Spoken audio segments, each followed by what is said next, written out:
You know that. Well,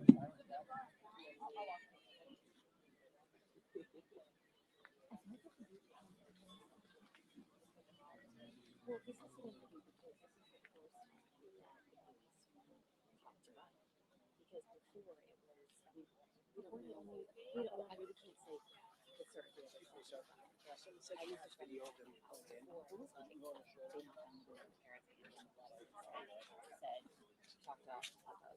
And that's basically all I got. I think in the report though it said that they were basically handed the letter from the lawyer. That's exactly right. Right, and the parents like sealed the pen from it. That's exactly right. I hope it's not.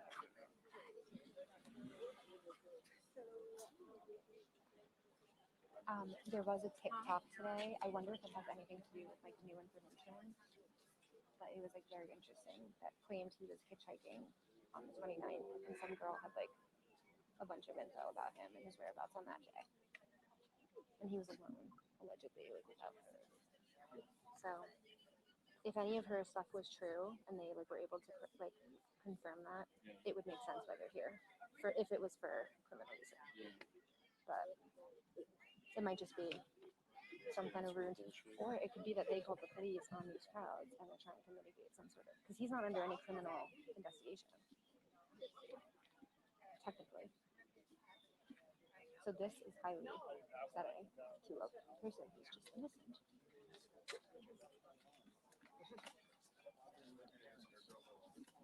I do think that if it wasn't criminal, I'm sorry, if I do think if this was about us, they would be already dispersing us. Oh yeah, well this morning, they want us here. They want us to help tell the story. They know what's going on. They were like, can you guys stay on the road? Doing a great job. I wonder what parents think.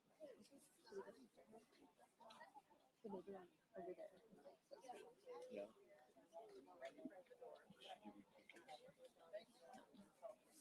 Yeah. She seems like she was making. Okay, so what do you got? Right here in the corner? Yeah. Right. Okay. Hello?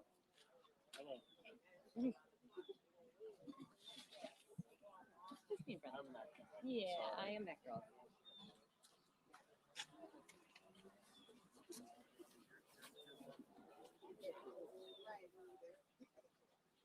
I'm just emailing Rachel and Gavin right now, just to keep them in the loop on everything. I'll CC you.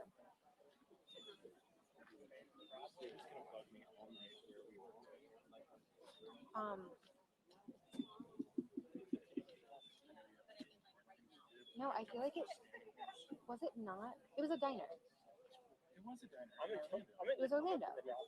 Why was I in Orlando? Oh, for CPAS. That's what it was. It was. Why did I think you were with me in Miami? Who was with me in Miami? No, I don't remember his name right now, but I can see his face. He looks a little bit like you. Same height, about. But he had a like a bigger beard situation going on. Well, yes. Bigger than him. No, somewhere between. Closer to this. Closer to this. A bigger beard situation. He's got a bigger beard than mine. Really? I'm trying to think. Oh, he was freelance. We pulled him. He had been because we were down there for the Miami protest, the Cuban protest, and our crews were tied up. But we had the third side was like so sort of a thing. It was a good after that, I guess. They were just busy, so we had a freelance crew. They were great though. Yeah, not as fantastic. I mean, what? Great is like anyone can be great.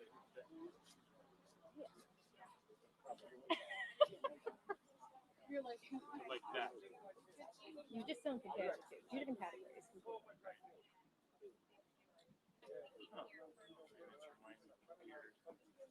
I gotta think of his name. I could look it up.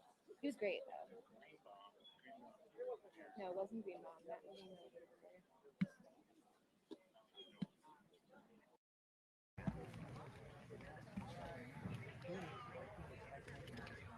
No, it's fine. It will work. Whatever. Just any cable, any video cable. I think I was using the blue in this. All right. Is that the one one that jumped out of the back. Yeah. Yeah. See, what his shirt. Did you get pictures of What's your that? own? So here it is. Do you mind sending that to me? Well, come up here with me. Awesome. Come up here with me. Yeah, me too. Come up here with me. Whatever you call them. It's 727-580-4825.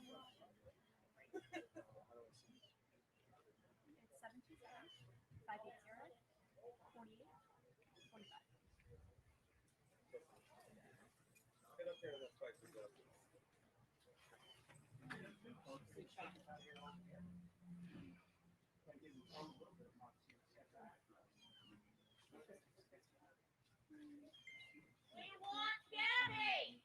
We want Gabby. We want answers. What do you need? Everybody's here for a review.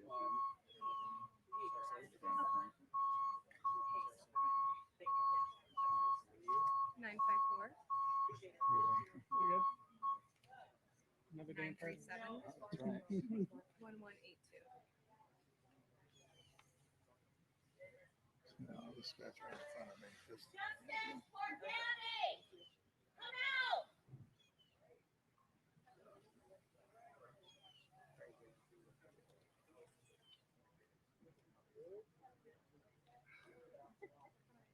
Thank you.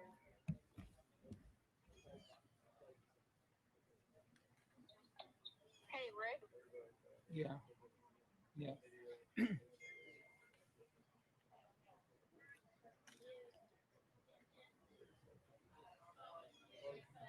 Okay, so are you gonna do the anchor? Anchor's just doing a live booking. Okay. What I'll do, I'll pan from the crowd to the house because everybody's waiting at her right now. And yeah, I'll have it in one. I'm gonna move on the side. Okay, sounds good. I'll be listening. Thanks, Spike.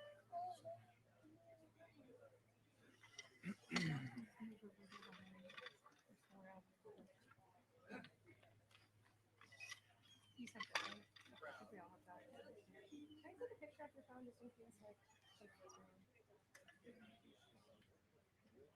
Oh, you have it over?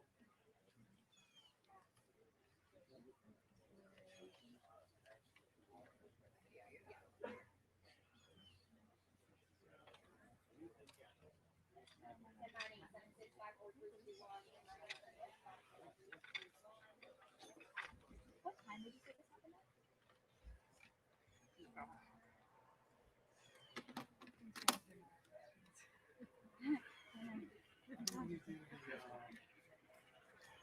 I was getting ready for the video.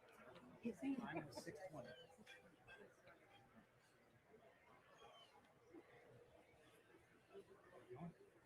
Ready.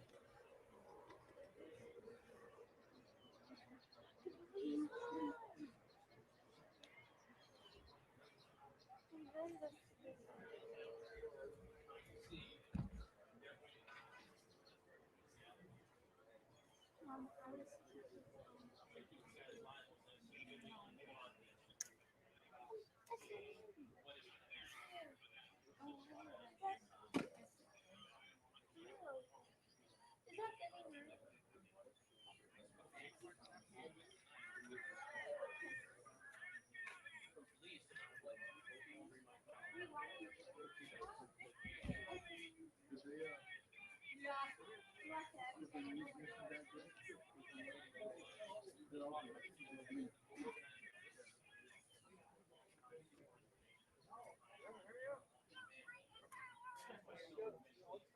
you try texting her?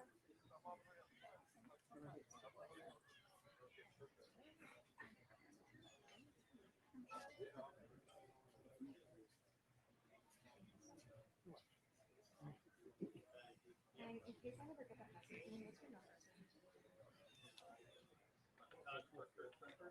Thanks again. No, look at And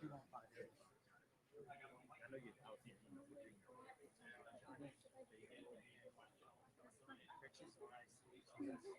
Florida? So I'll take you guys along with me if that's how this plays out. But like I said, we're just kind of waiting.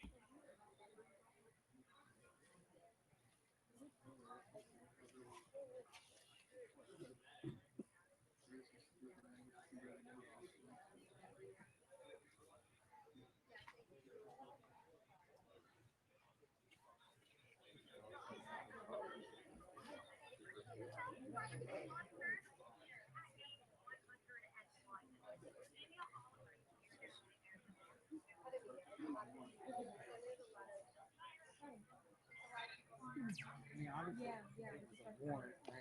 They would have been coming. So this is just a question.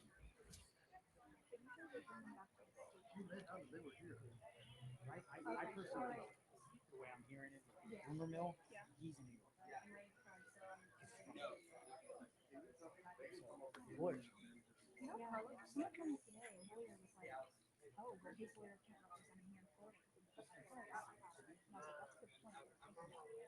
And knowing say a crime was committed and not out there, then it's federal. You know, he was arraigned in Florida. But he went to, like some foul play was involved with something in Grand Teton or out there. I think it would be a federal jurisdiction or maybe even there. Like even in a jurisdiction, it wouldn't be here. Well, it depends on the crime occurred. If the crime occurred in Wyoming, they'd have to charge it. Yeah. Which I find it odd. It makes sense kind of for the legal agency, but she's not here, and the crime was committed. I mean, I guess the obstruction was committed here for doing that. That all sounds weird to me too. And when you say that, that could be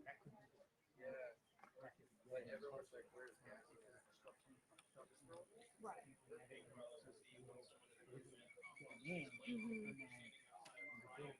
Yeah. Yeah, and you know, and because it's across state lines, the FBI got created to put in a big election. now, I remember I know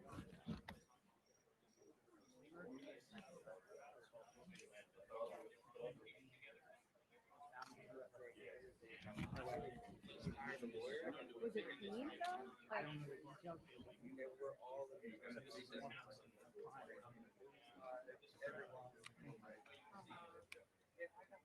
Probably well, yeah, she's in the band. That's normal kind of care and stuff. Yeah.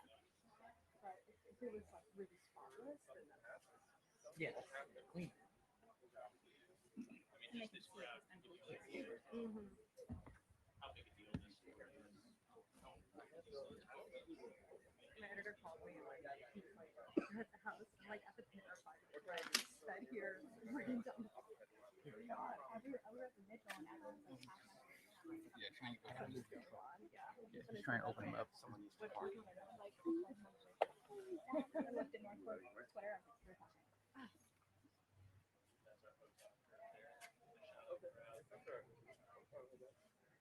so you said you know a family member. Is that a Laundrie or just Definitely. I have it. from New York or? Not just from both.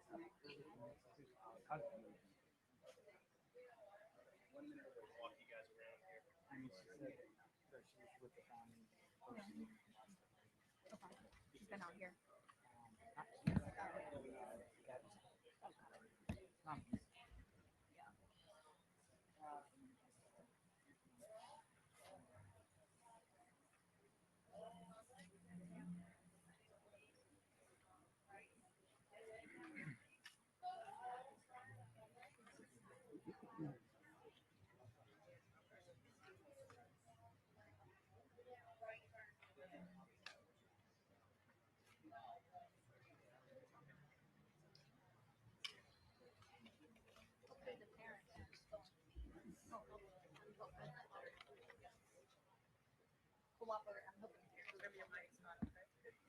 I was out here all day yesterday, and the shutters remained closed.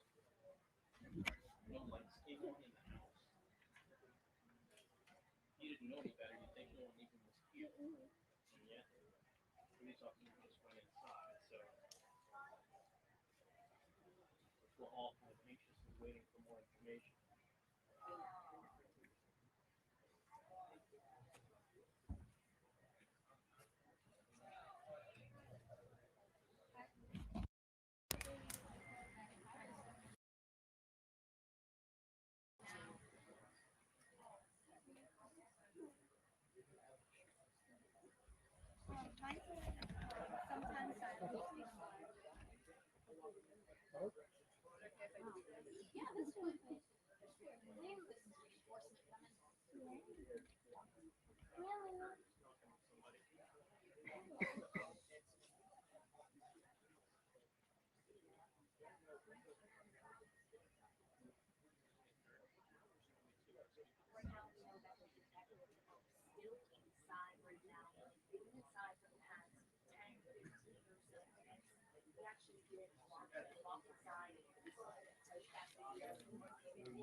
What's up?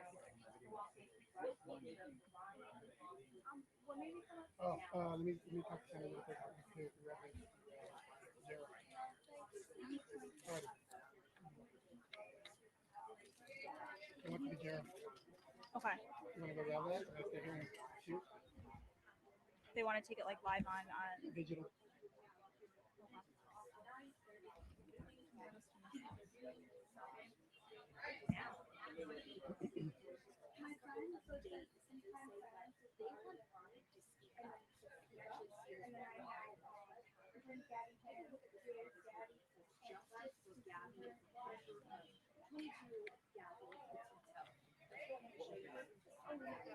All right, I'll be right back.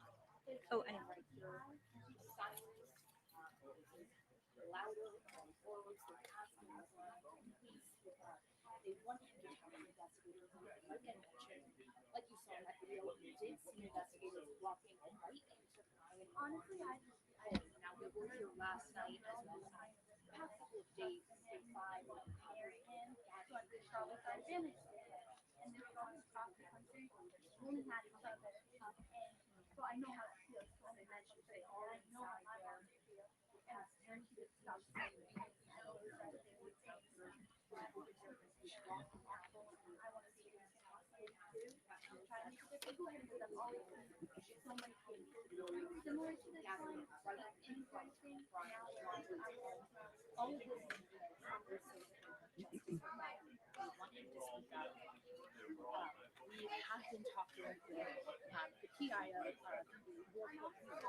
She was pretty polite.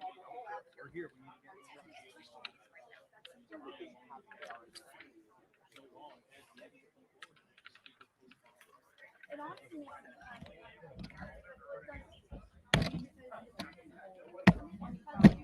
To talk to investigators who, of course, we are going to be staying out here.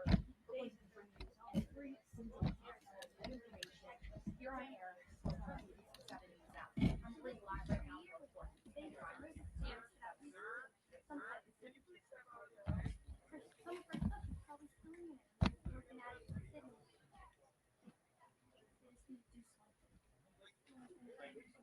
Thank you.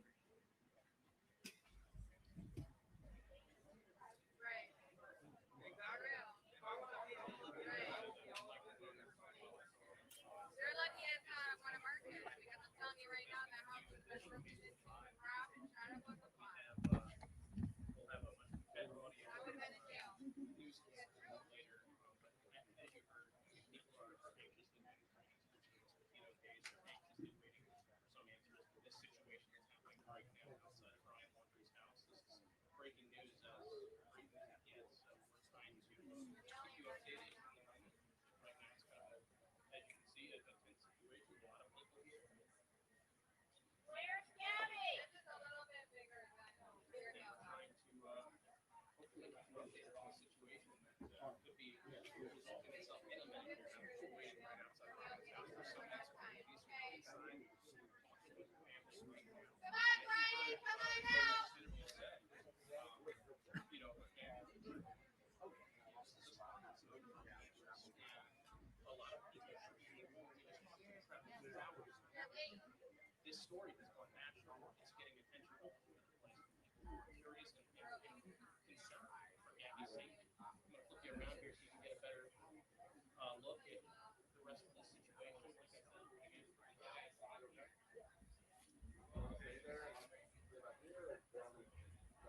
again, Where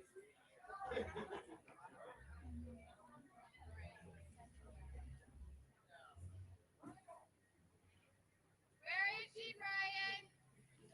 Bring her on out. Justice for Gabby.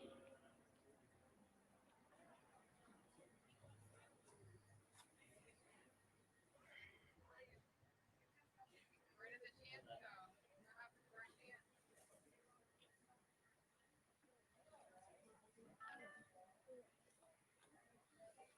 Like, what are they doing? Talking about their options? There is no option. Your option is to get your ass out and get interrogated.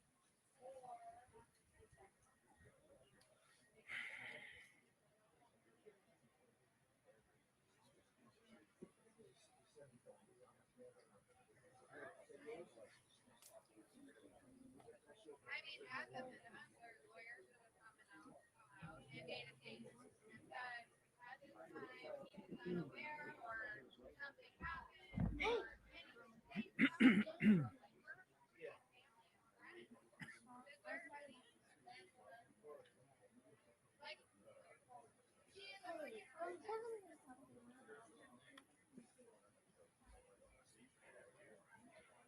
How can you sit there? What if that was your child? What if that was your child missing and someone is like, oh, well, I came back to tell your son. This is like saying anything. Well, I don't want to talk to anyone. Like, really? I certainly hope that karma bites them in the ass. Karma is going to come back fourfold. But it's going to be a He's trying to reach you. Recorder.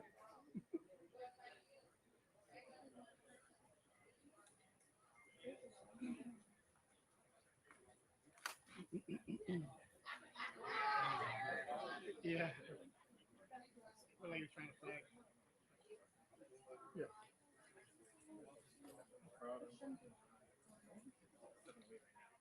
Oh, okay. Still got batteries. There's never gonna be no problems.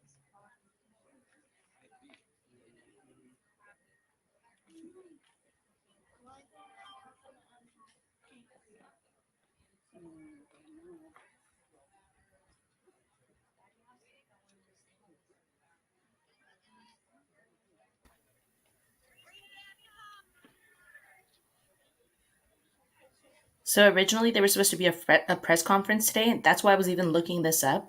The can I say it? The press conference has been canceled.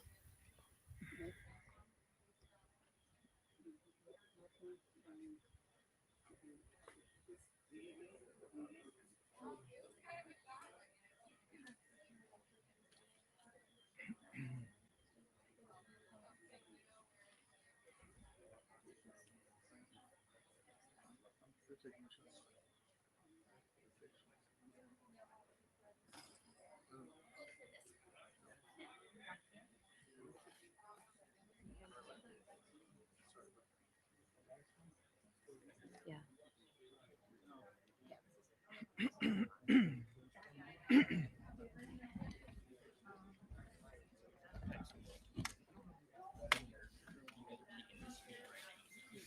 Oh, are we? Oh, you're 13. Oh, nice. You're my shot. How you doing?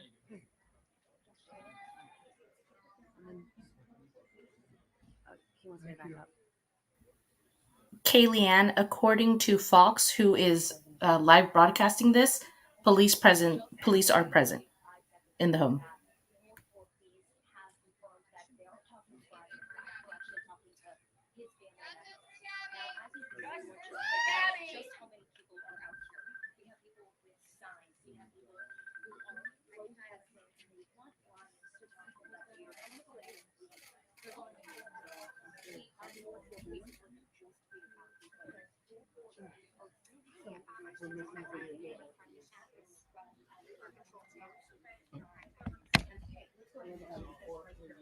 Officer, is there anything you can tell us about what's going on in here?